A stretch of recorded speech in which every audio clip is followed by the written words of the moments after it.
Hello, what's good everybody? My name's Alckemy. Welcome to the channel. This is the Iridium core once again, and I will be giving you my official review that is unbiased as I spent money on this, not sponsored.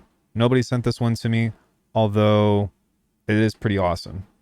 Why did I buy this? Because I wanted something that was physical hardware that I could, mess with and manipulate. And as far as I know, I kind of feel like the Iridium core is most likely the best that you can get for the money. Unless if you want to go just like straight up modular. This actually has a lot of modularity to it, even though it's all digital. And I'm somebody that appreciates that there is a device that also has a screen. The touchscreen is fine. It's not the best, but it definitely works. So if that seems interesting, be sure to subscribe. I'm going to show you some of these patches that I've generated first, and then I'll talk about my favorite features and then things that I would like to see in a future update. I have no relationship with Waldorf, so I have no idea, regardless of if they're even going to see this, but I'm just a guy that likes stuff that does this to an extreme degree. So first off, I thought that I'd give you a little taste of the random stuff that this can do. As you can see, we've got a modulation source or a modulation table here, matrix. And yeah, this is just a great way to get a bunch of random stuff.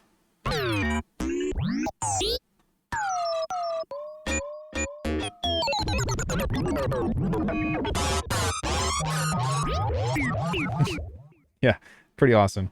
We've got some basses.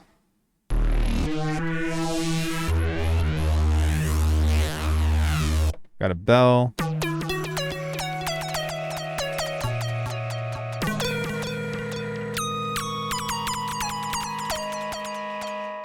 Some more bells.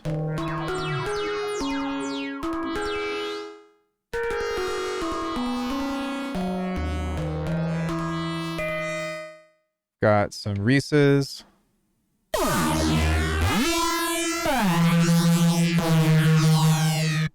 Yeah.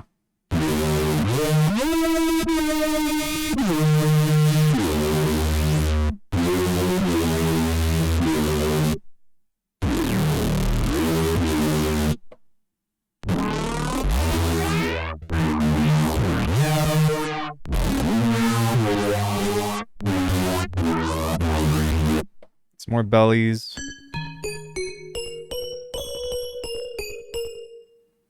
Cool little 808. Which right now I do have this going through the analog heat, but it's not on. But if I were to send this through the analog heat with some saturation,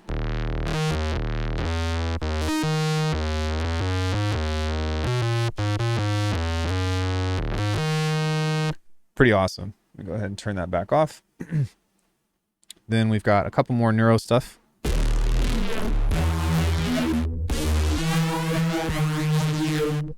That is just from this, by the way. I also have a neuro square.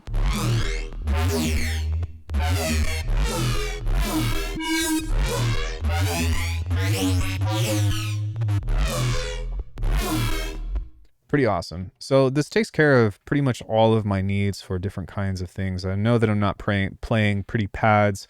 I do have some drums on here, but for some reason I think that they saved with some errors, but I did make some drums in here that sound just fine. I don't know what was going on with those, but you can make anything in this. And when I say anything, I don't mean every single sound that exists, but I mean any kind of sound within that. For example, like there's some really great presets that are already in here, in case if you're wondering about the pads and all that other stuff. Let me see if I can find one. Cinematic, perhaps. So we can do some stuff like this. There actually is a pad in here that's one of my favorites. It's not that one. And I'm still trying to get this to pull up. I don't know, you would think that with the set here of the favorites that if I like click enter on that, but what we can do is go into 258, early Genesis 4.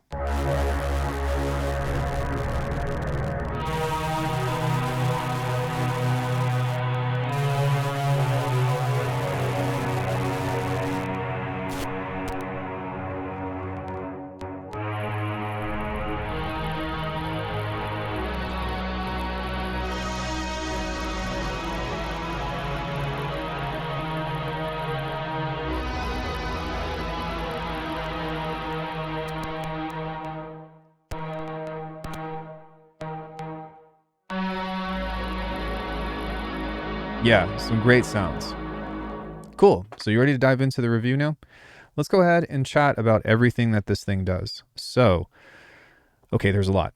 First off, we have 2 layers, and they can either be played independently or they can be played together. And if they are played together, then it takes up 1 of 12 voices, which is the biggest difference between this, aside from the form factor, and the desktop slash keyboard version. Other than that, everything is completely the same CPU, all that other stuff. And I like this because I can use my own stuff. Shout out to Haypax. Thank you, by the way, for sending me one of those. But yeah, it's just nice, and it can move around the desk and be just a little bit more flexible with my needs, as opposed to one gigantic thing that everything else needs to get out of the way for. It's still pretty big, don't get me wrong, but if I zoom out on my desk, I've got microcosm, the Connect, some pedals, and the Haypax, and some of this other stuff, and it's all able to kind of move around a little bit easier. And that's why I bought this. I also got this on sale. I didn't pay the full price for it. So that's that's a really big factor with why I have one of these. Okay, so aside from the layers themselves, this is where things get kind of crazy, because you have 3 oscillators per voice, but you have things like kernels, which can have multiple outputs, as you can see here, which this, by the way, is a fully featured FM synth. It's almost like FM8, but FM6, if you will. There are some drawbacks to this. So for example, this can do stuff that like wavetables, which is awesome. But if you do wavetables, then you can't import your own. You can modulate wavetables. So for example, you can see that this says resonant. So you can modulate through this and then set these to some global macros here, kind of like this one here. But the problem with it is that it's kind of cumbersome to set up until you do it the first time. So if I go to the default and I go close, now you'll see that this is available on this. We go into, the edit tab here. And this will actually edit the wavetable position itself. You can see that this is highlighted in yellow. And so while this is modular, for the most part, I still wish that you could import your own wavetables, and I'll talk about that when we get to the wavetable section in its own right. That's not to say, though, that you can't make your own wavetable, because this has a wavetable engine that is separate than the kernels that I was just talking about. And with this, you can, like I said before, make your own wavetables through one of 2 ways. So you have either talk, which is text to speech. We can do subscribe to Alckemy on here. And now if I hit travel, let's see what that does. Let me go into initial here. And we can try that again. Tools, talk, subscribe to Alckemy. We can turn up the gain on this.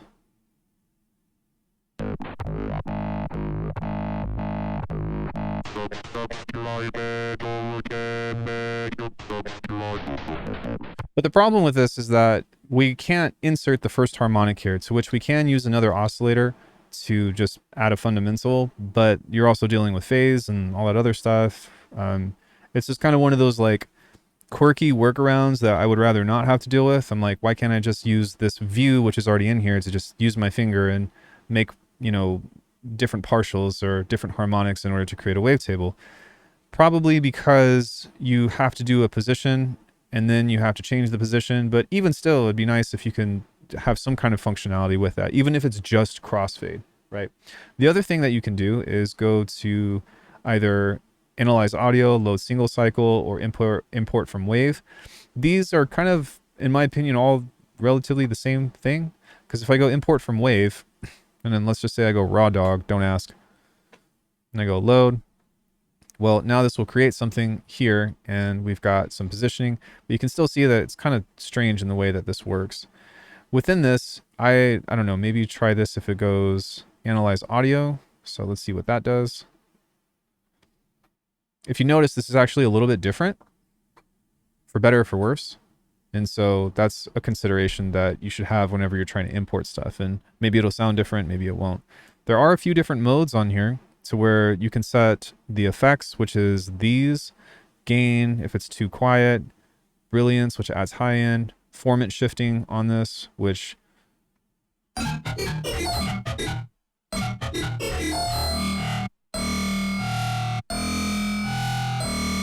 hello rhythm. There you go. There's no effects on this. So you can just distort the crap out of that and just go weep, weep, weep, weep, weep, weep, weep, weep. Yeah, don't do that. There's different travel modes on here to where you can set to how the waveform moves along, but the major downside to this is that there's no way to either FM or use another source to modulate the wavetable, if that makes sense. And it's kind of a bummer because that's like, yeah, this is the one thing that is like, this makes it immediately not serum, immediately not vital.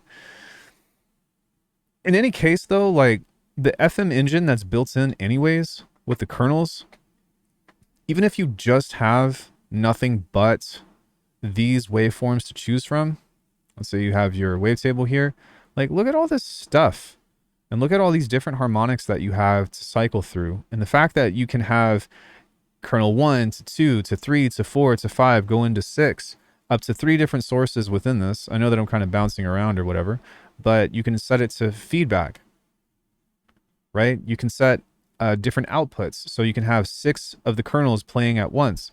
Like there's so much modulation capabilities that are available within 1, 2, 3, because you can go kernels, kernels, kernels, right? You can go wavetable, wavetable, wavetable, or you can go wavetable, sub, kernels, or something of the sort, to where it really like you tend to not miss it as much as you think you would, and it's not that big of a deal. If I had 2 major complaints about this just off of the bat, because I'm not going to go through every single feature, I'm going to talk about something else that's really cool here in just a second. But my 2 major complaints with this are 3. Wavetable maker with the harmonic editor. The second would be being able to use custom wavetables in the kernels mode, because that would actually solve the first problem. And 3, I wish that this had more built-in effects. You have 5 effects. You can only have 1 instance of each one. So while you can do stuff like EQ, for one, you can't go below 200 hertz with this. So for me and my filter, shenanigans and whatnot, you can't, this can only go down to 200 hertz, which means like whatever vocal sounds and stuff that you're going to make on this is limited to that and up. 2, you can only have 1 instance. So you kind of have to be very crafty with how and where you place this. I'd also like more filters. In a perfect world, an 8-band EQ on here would be like the best. And that would take care of a lot of the issues that I have, because I can just set this up. I can mess with the dry wet or maybe even a scale to where we can change the gain on this. As you can see, there's some interesting things that you can do. Unfortunately, you can't modulate the gain or even the master gain, but you can modulate the EQ and you can modulate the shift. And so if you have something set up like this to where on this you have a low pass and you modulate this, then essentially you can kind of create a vowel, but it could be better. I'll say that much. It's not terrible, but it could be better. And this is the only option that you have for doing something within this, I guess, technique. Onto the filters, you have filter 1 and filter 2. You can run them in parallel, but you can't run them in serial. And that doesn't make sense to me. It actually ends up working in my favor for something like Neurobase, because I can do something where on this filter, we've got something, say, like a bandpass. It's also kind of strange that the only notch that's available is in the digiformer, which is a collection of different effects and filters. There is a notch included and formant filters, but I don't like these because you can't get to the low end. And so you'd have to like route the sub. I like to crush everything together, keep the low ends relatively open and untouched with the regular effects, and then do stuff. But it just kind of makes it more difficult to work with, especially because this is where this goes. So I can't move this any lower. At least not as far as I know.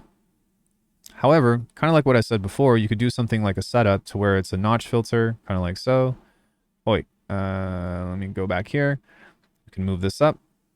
Then this could be something like a high pass. Let's just do that. Set the cutoff here. Digifilter 1. Now we have a band pass that we could link if we want to. It's where everything moves together with the macro, as you can see. We can set them to go apart from each other, which is nice. So opposition, in case if you're doing that, which if you didn't see this, because this is in parallel, now we've created an extra notch right here, plus the band pass. So this is actually a really nice tool to use. Don't worry about the crossover. It's somewhere in the mids or the mid highs. Not that big of a deal. But I mean, yeah, this is workable, right? And then you can use a notch filter, but then it would be nice if I could, put put the cherry on top with a low pass or something of the sort, or a multi-filter like that morphs, or you know what I mean? Some kind of option with that. Again, I've made some really cool sounds in here, and combining this with the Zoya or the analog heat is more than enough. I've made video demos on that already, and so yeah. But from the box in itself, those are my biggest complaints that I'm like, wait, what? Yeah, not the end of the world though. So let's go back here, and we are going to turn this off, and we're going to go here to bypass, because I want to talk more about some of the engines that we got going on. We've talked about the wavetable and kind of everything that you can do, the formants, the brilliance, and all that. The waveform itself is your standard run-of-the-mill saws and sines and squares, kind of like so. For some reason, that's not playing. Let's go to a new patch. Don't know what happened there, but we fixed it very quickly. We set 2 kernels on here. Set the detuning, turn the stereo off. Boom, we've got our respace.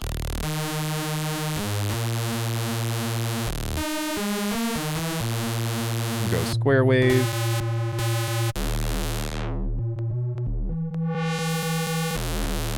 We can warp it. We also have sync, which is pretty awesome. We can have up to 1, 2, 3, 4 different semitones per kernel. So I actually think that there's 8 kernels, and I want to say that each one takes up 2 here. And aside from that, we also have unison. Sorry, a dog just jumped in my lap. And the unison is applied to each layer. So I think that's really important to say. So if I go into the master here and we go pitch, then that's where, sorry, voices, that's where we can turn on the regular unison. And then we have our controls, which is the detuning, the panning, which we can set that to mono, and then unison delay, which you probably want to turn off, especially if you're trying to do something cool like a respace or whatever.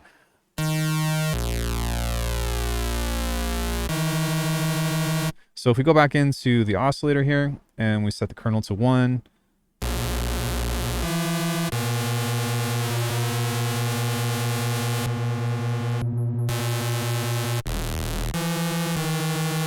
then we've kind of got everything that you need in order to get your crazy neurobase journey started.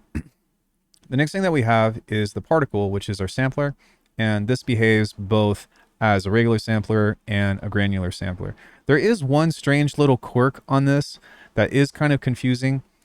I'm just glad that there's a workaround that I don't have to do some crazy mental gymnastics to figure out, and I'm going to show you that now. But the first thing that we need to do is get a sound in here. So if I go to something like Pretty Arb D sharp 2, I can pitch it via this, and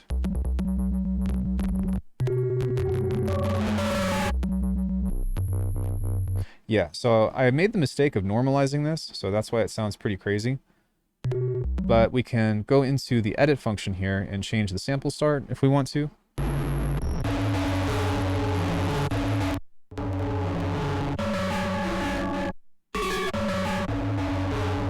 So rather than do this, what I'm actually going to do is I'm going to hop back into the wavetable here, sorry, the waveform.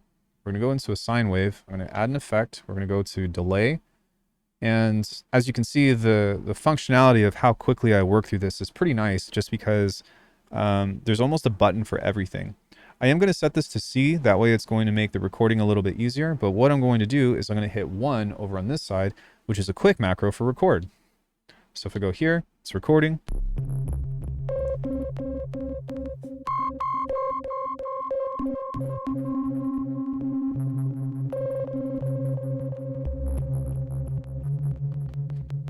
Then I can hit stop, and now we have a recording, and I can go save. We can go save, cancel, and what I'm actually going to do is overwrite the sine pluck C, because that was what I did when I was first trying to record this, and I made the mistake of normalizing this. And when this normalizes, it really normalizes, and it adds quite a bit of distortion for better or for worse. But now that we have that, we can go back into the edit tab, and we can go into oscillator 1, rather, go back into the particle, and we can change the sample start here. I can also go to close, and you can have multiple samples in here, like a huge pool. I don't know how many, but a pretty massive amount, which is awesome. The other things, though, is that we can remove this, and I'll go into add another sample, and we'll go into the sine pluck. We'll go add, and then we'll change the sample start. There we go. I'm going to go ahead and turn off the delay into bypass. My dog is clawing into my leg. Hold on.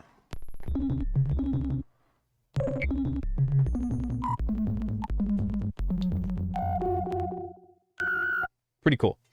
Now, if we go into close and we go to particle, we can go switch to normal sampling to granular, and now this will be our granular synth.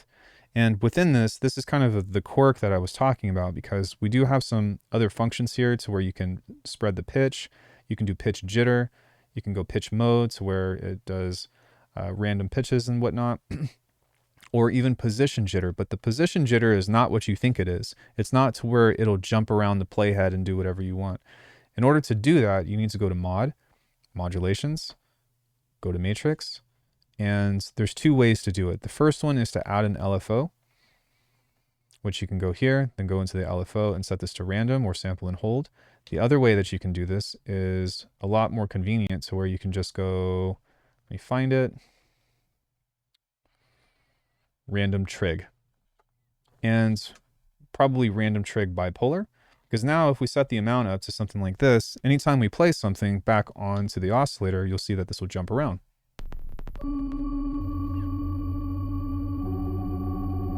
Now we can set the travel.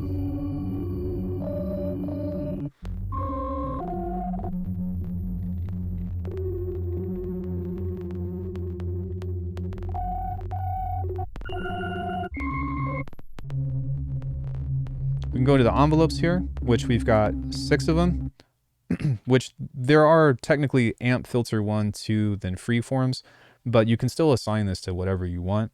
There's also one multi-stage envelope generator, which it's kind of strange. It does technically exist, but it's not super intuitive, I would say, because you can have up to 2 different curves. You can also set this in between different line types, like so. And then on the complex, you can morph them, kind of like this. You can also modulate all of this if you want. So there is that, and like you can get some cool stuff, but I would much rather just be like grid, point, and then drag it up and do what I would want to do there. But I can see that the resolution, especially with the touchscreen, could be an issue, and that's probably what they were trying to fix. I use this a little bit, especially when we go into like bass design and stuff, which I have a video coming up about later, but that would be the purpose of what this would do. For now, though, we could add a little bit of attack, a little bit of release, maybe pull down the sustain just a little bit.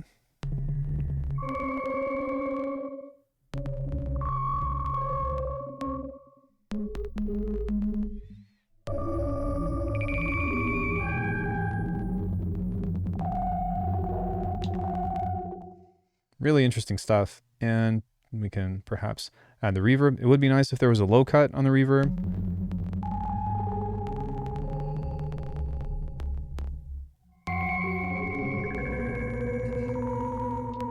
Which I do believe as well on this, you can also set the grain type, if I'm not mistaken, and that's with the attack and decay.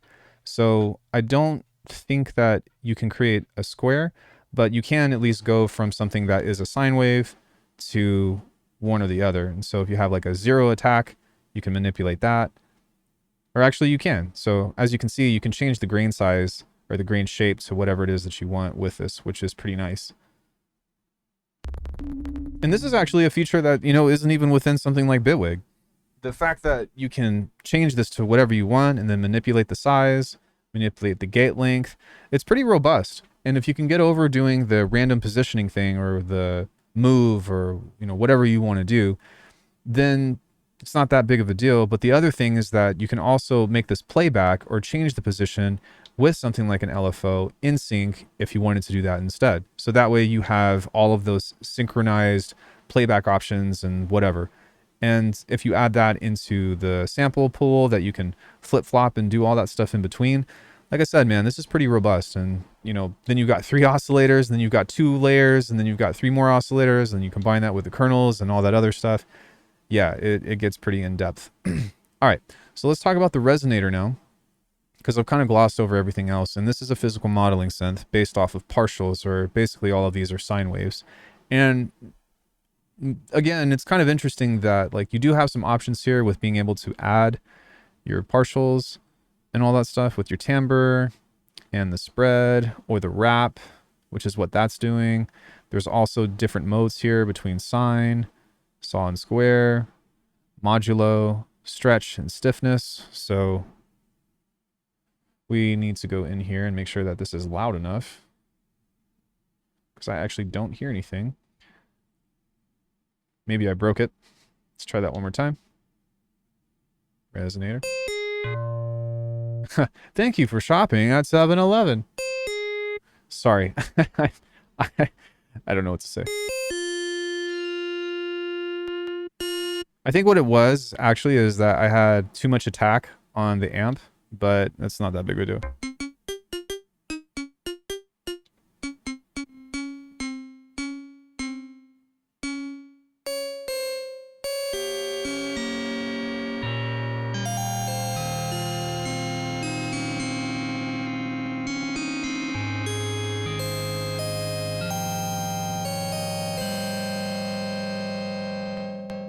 I like that this will change in real time.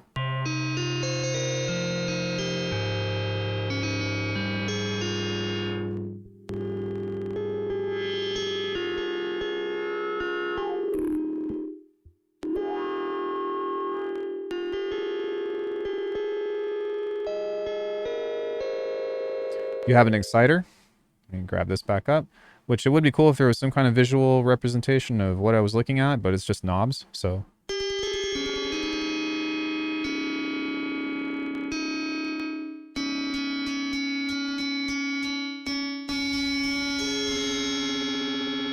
You can also set an attack on here. And there is...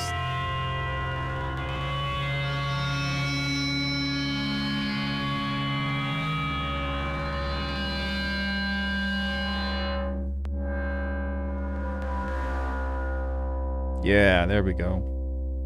And so if you want to change this more to strings, then you want the exciter on this to do that. You can also support this with samples or change this with presets, all that other stuff. And I would say get in here and just be like, all right, what does this do? And, you know, check it out.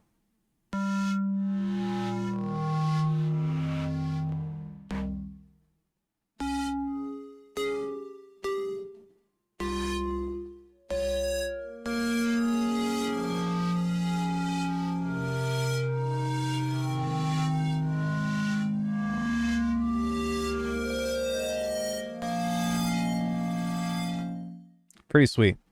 It doesn't have, you know, every single feature that I would necessarily want within a physical modeling synth. For example, it would just be cool to partials, right? It doesn't need to be all thousands of them, but, you know, having something that has a general area that you can add, or even just being able to use your finger and then manipulate the cue and all that stuff with the curve, like that would be much cooler to me to manipulate than anything else, in my opinion. But even still, it's not a bad thing. And there's plenty of different options that you have, because this is going to change the timbre of what you're doing significantly based off of how this is all morphing. And one cool thing, which this seems to be the only thing that can do that, is that this says F0 boost. Sorry. You can actually boost your fundamental like this. Why is this not in wavetable? At least I don't think it is. Yeah, that should totally be in wavetable. But here it is in resonator. I don't know. Kind of backwards, but even still. This is nice because that way you still get a clean sine wave.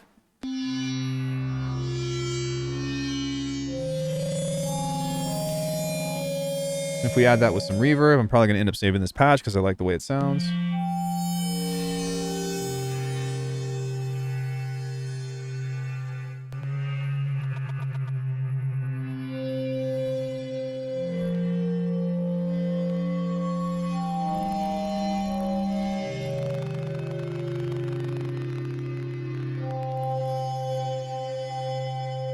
No idea what I'm doing other than trying to play this in scale and just having fun. Cool. So we talked about the kernels already with the freely modular environment, which is just so awesome. This is probably the best thing about this engine, in my opinion. But all in all, you also have a sequencer. You've got sample management. You've got internal recording. You also have external recording if you want to. There's an SD card that you can load stuff into. 6 LFOs can all be randomized. There's smooth randomization if you want it. Boom. That's freaking awesome. You know, you can get something like that, or maybe make it a little bit softer, or do something kind of like this, which is great. These are like all the boxes in a synthesizer that I would want to have checked off, other than just wanting a tad bit more for the price that it offers. There are pads on here. There are some other features and whatnot that you have. For example, in the control section, you can change the pads. You can also set these macros to different things. I find that these are fine. The record thing is probably the biggest one for me. It's kind of nice. Within the digiformer filter, I guess we can kind of explore some of those. We've got gain, comb, ring mod, PPG, nave, and then we've got pretty much just this selection of other different filter types within this. Yeah, my one thing with it is that the routing is a little bit strange. Again, I just want everything in serial. And then also, even though you can't modulate it, you also have ring mod from destination 1 to 2 and then 1 to 3 rather. So like, how sick is that? Yeah, it has some frustrations, but as a hardware synth, I guess, I don't know, I guess technically the Digitone 2 would be a thing. I guess the Syntact would be a thing, but this is in a league of its own. This is like, yo, I'm just a synth. You know? I guess not, like, because it does have a sequencer technically. One thing that is cool is that even though this doesn't have humanization, you can modulate the swing. So if you want to do like wonky beats and stuff, that's at least a thing. It doesn't have a lot of sequencing options, different rhythm patterns perhaps.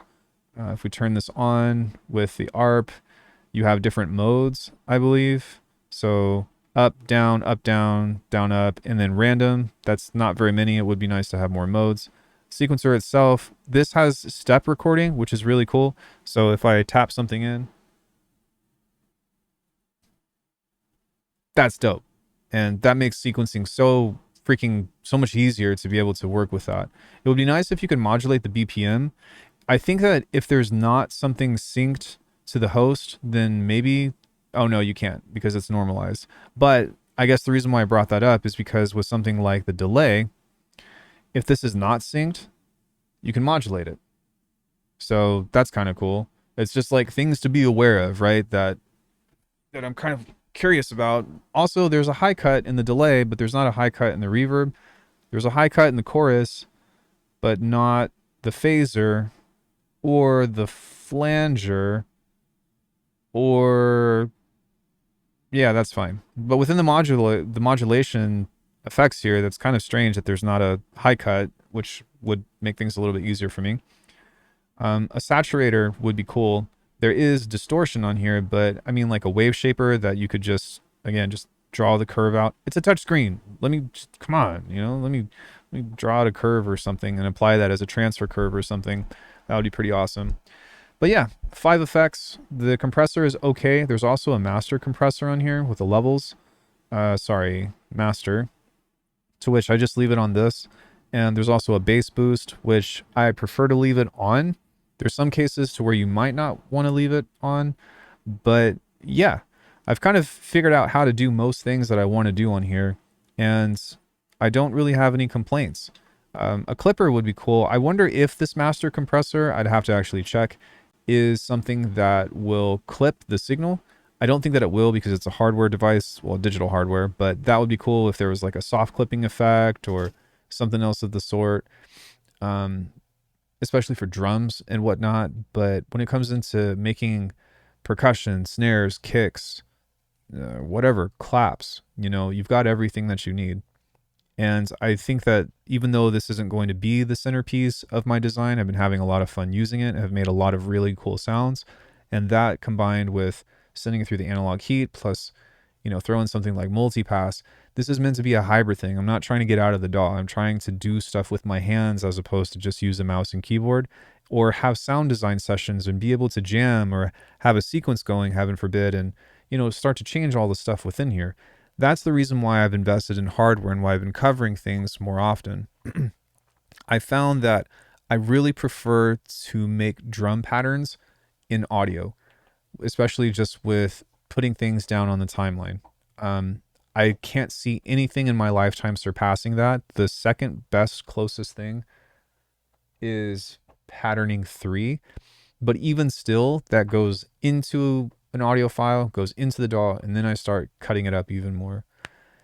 When it comes into sound design, though, a lot of times I'm trying to do exactly that. And that's something that I've learned from the people that I look up to that have taught me to create a sequence and to sound design to the sequence and start trying to break those down and find hooks and, you know, different ideas for the aspects of a track. And so if I have a cool drum pattern going and I'm playing on the Hapax and I've got a sequence going on that, I'm not trying to get everything to work together. It's too much work for me, especially for the complexity of the music that I make. It's more about, let me just play along to this and record whatever it is that I'm doing. And then on another day or another time, I can go back and just open up the sample folder of everything that I've recorded that's nicely organized and just be like, all right, I'm not even going to touch this thing today. I'm not even going to touch this thing today. I'm just going to work in the mouse and keyboard, but focus on using that material to make beats and stuff. And it's been a journey. It's been it's like growing pains, but I'm having fun. And I'm making sounds that are refreshing. You know, I feel like I've rinsed Phase Plant, Serum 2, Bitwig, and everything to death. And even though, you know, this has a shelf life of its own and whatever, it's still something that I haven't really explored to the fullest. I've written a couple of tracks with the Digitone 2. I've written a couple of tracks with everything that I have now that I mention it, but it's nice to kind of just like be a musician and be, you know, be a producer. I'm not producing. I am just trying to be the production. I'm fully invested in my own world with this. And this was something that after 13 years of experience, I was like, okay, I'm ready for this. I don't think that this is for everybody. I don't think that this is for everybody. I don't think that any of this stuff is for everybody. And in most cases, I would say that it's completely unnecessary, especially if you're just a hobbyist. I would say that for people that like, this is your thing, this is what you do now, you know, like when I'm still always going to be, you know, an acrobat and a martial artist and, you know, a performer at heart for physical flips and stuff. But like I do music every day for hours. Like before I recorded this video, I was making sounds and doing stuff and sitting down and trying to get my dog to give me a little bit of mercy because I'm trying to film videos. But this is something that like I spend so much time doing, spend so much time talking to people and trying to build relationships and, you know, be invested in part of the culture and the community because I love it. That is kind of what justifies the purchase for me or what justifies the investment. And if everything I said checks those boxes, then maybe this is something for you. If you know nothing about synthesis, stop what you're doing right now, go download Vital, and then just like learn everything you can until that synth is something that you know like the back of your hand.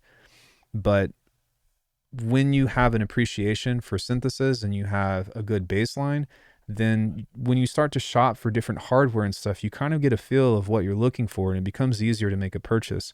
Unfortunately, this isn't really something that I can just hand out a demo to. And that's why I say like, you shouldn't take my word for this. This is just entertainment content.